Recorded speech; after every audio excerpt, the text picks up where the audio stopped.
Okay. So we have our blank canvas all ready to go. And then we also have Chrome open. We've seen student inspiration and professional inspiration for how we're going to combine images into something that's our own creation. So now we're going to do a Google image search. So you go to Google, but then you go images for a cartoon character. And I put Sterling Archer on mine. All right, so I get lots of images, but you'll see they're all very different. Some are paintings, some are drawings, some are fan art. This is a little felt doll, right? So how do I limit it? Well, Google Image Search is the best program that I've used because you can have such control over the results. And everyone else tries to copy it, but we're just going to use it. So you use tools, and then we're going to limit it by color. We basically want coloring book pages, just black and white line work. So I'm going to limit it to black and white. But then you see I have grayscale stuff as well, and some stuff sneaks through because this is all reliant on users actually putting in tags. So now I'm going to go to type and say line drawing. And that opens it up quite a bit more. So this is all under tools. Okay, now it looks like I have lots of options. I probably have thousands of options. But these are not useful for printing if they are not at least a certain pixel dimension wide. Remember, our pixels here was like 5,000, something like that. So we want to go to size, and we're going to want to choose not just large, because large is only 1,000 pixels and larger in dimension. We want larger than, ideally, 8 megapixels. And then all of a sudden, I don't have Sterling Archer anymore, right? So now I might have to broaden my search terms a little bit and research. Larger than 8 megapixels. Okay?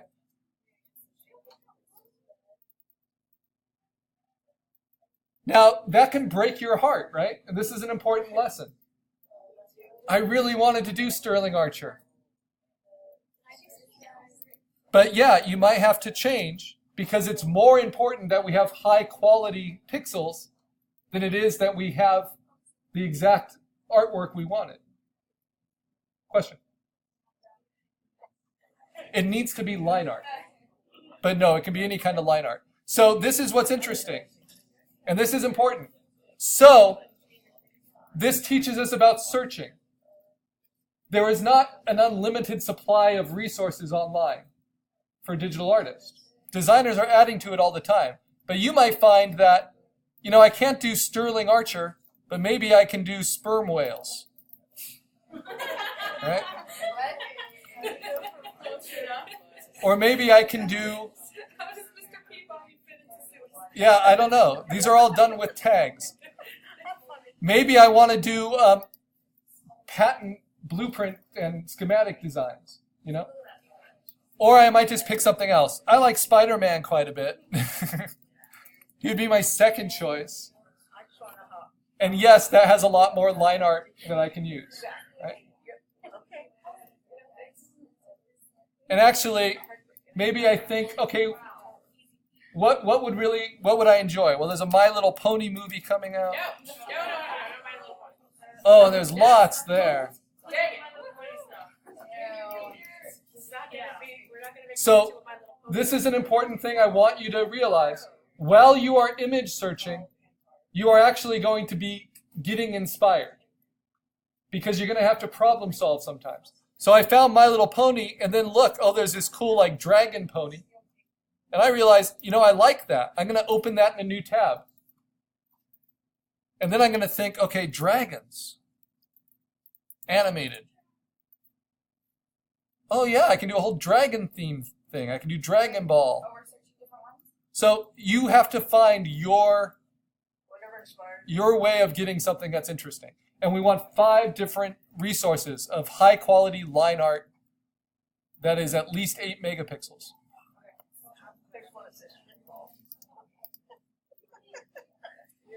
And sometimes you can get them all from the same series. Sometimes you can get them all from the same character, but not always.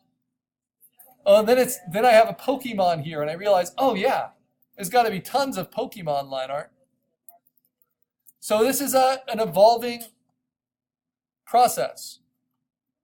And what's fun about it is it's like going into a library, into the art section, and just being open to what's there, right? And just exploring and digging deeper. So whenever you find something you're interested in using, right-click on it, open it in a new tab. At least 5 images.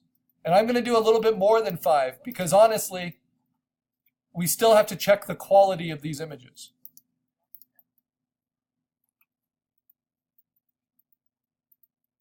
Pokemon's always very reliable for a lot of variety.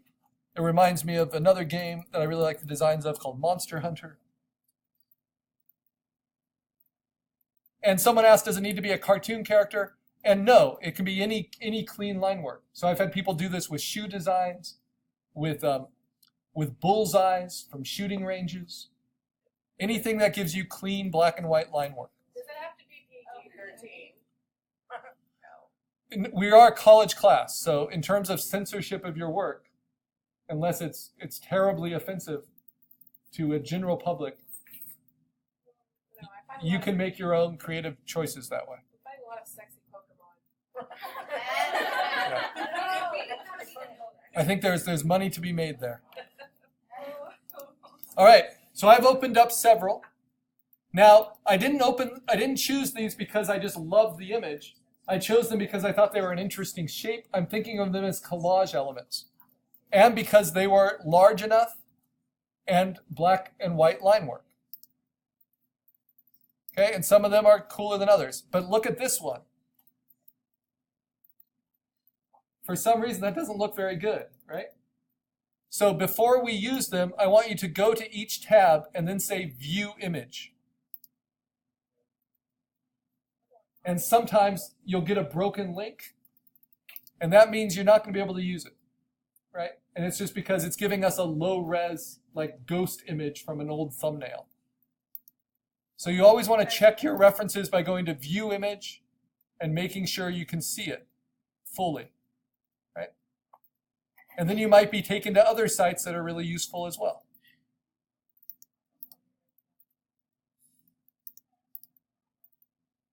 And we actually have a general theme overall this semester because we're doing an art club sponsored show called Monster Madness in November, which I'll be encouraging you guys to create work for. So this is putting me in a monster mind frame. All right. So no, you can choose anything you want. Yeah, anything that's line work that you can use. So you kind of go down a rabbit hole once you start doing research. All right, now the key is, once you have it and you know it's good, how do you save it? Well, you can right-click on it, and you can say Save Image As, or you can do the easy Mac thing and just left-click, drag, and drop onto the desktop. Okay. You can left-click, hold, drag, and drop it to the desktop. Or you can do right-click, Save Image As, and then this is the other important shortcut we need to know early on. We always want to save things to the desktop. So if it's navigating anywhere else, you just hit Command D within this search window, and it will save it to the desktop. So we're saving them as individual files to the desktop, and you want at least 5 high-quality images, 8 megapixels or bigger. So when you zoom in and look at it, it should look like this. Clean and big, way bigger than your computer screen. And that means it will print well. This is a nice little example of basic shapes. We'll be talking about that later on too.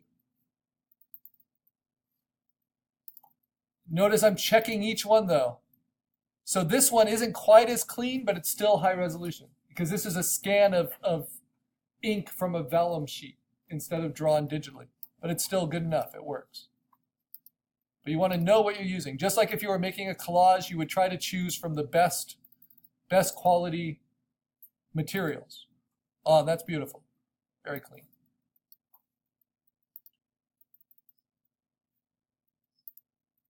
And then I realized, no, this one's just dumb. Not only is it dumb, but when I look at it, it's like not really black and white. It's like faint. It's a bad kind of photocopy. Even though it's high resolution, it's not great quality. So I'm going to use another one for my 5. So I go back to my image search. Check to see how the lines work. Yep. So you want to check each one. Then there's this cool horse. I might use that. Let's see. Oh, there's this guy.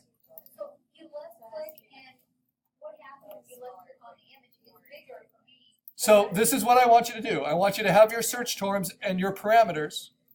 Then I want you to find something that looks like something you want to use. And then you right click on it and open it in a new tab so that you can keep your search open.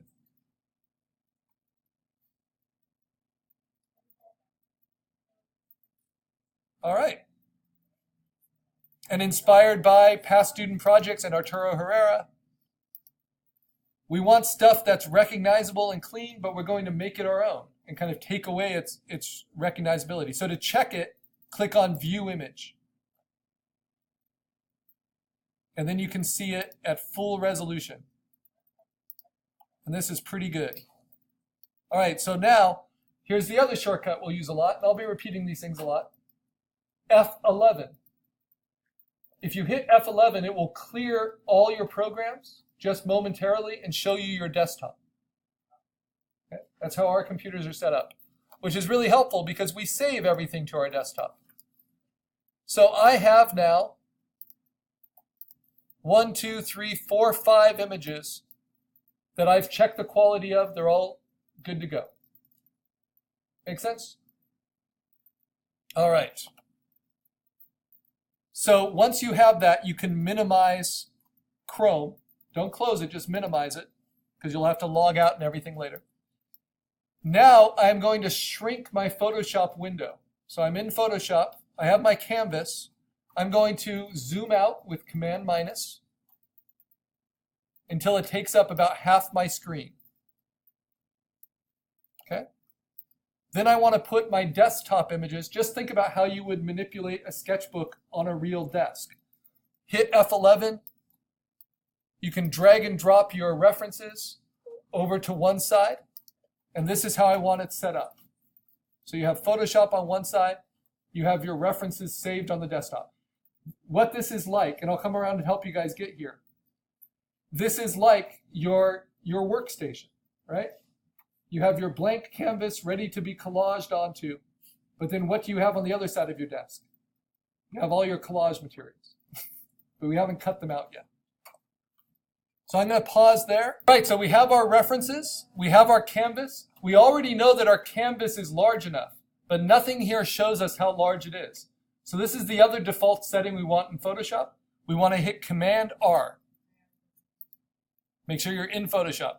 Once you hit that, you'll see 1 inch, delineated rulers on the horizontal and the vertical. And you can see that this goes from 0 to 11 inches here, and it goes from 0 to 14 inches here. That doesn't tell us the resolution of the image, right?